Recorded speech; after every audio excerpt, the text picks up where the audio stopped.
现代台语版圣经士师记第10章。亚比米勒死了后，有以撒家支族的人倒的孙普瓦的囝，就来兴起解救以色列人。伊住伫以法莲山区的沙密。伊做以色列的士师23年，伊死，人甲伊安葬伫沙密。得拉死了后，基列人挨年兴起，做以色列的士师22年。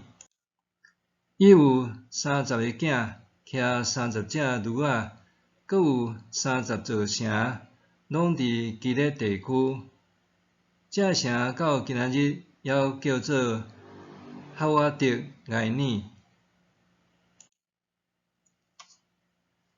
挨年死，人甲伊安葬伫迦门。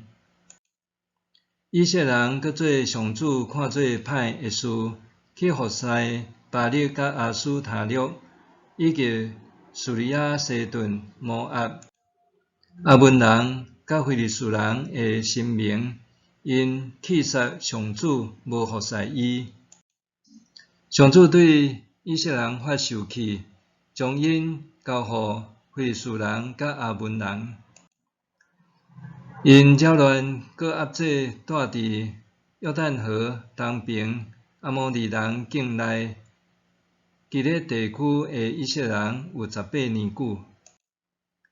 阿门人搁过约旦河去攻击犹大、便雅悯甲以法莲这的支族，以色列人就非常困苦。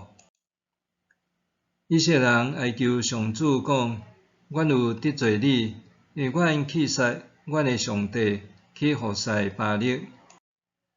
上主对以色列人讲：我减无将恁对埃及人、阿摩利人、阿门人甲非利士人的手解救出来。西顿人、阿玛力人甲马芬人压制恁，恁哀求我，我嘛有解救恁，脱离因的手。但恁竟然放杀我，去服侍别个神明，所以我无要搁救恁。恁去哀求恁所敬的神明，互因伫恁患难的时解救恁。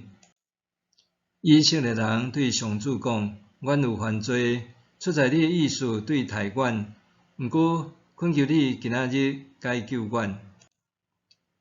因就将因中间的外邦神明除去，只有服侍上主。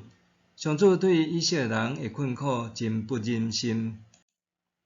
阿门人搁自集伫基列扎营，以色列人嘛自集扎营伫米斯巴。基列的军兵甲官长参详决定讲：什么人先去攻击阿门人，伊就做基列自民的领袖。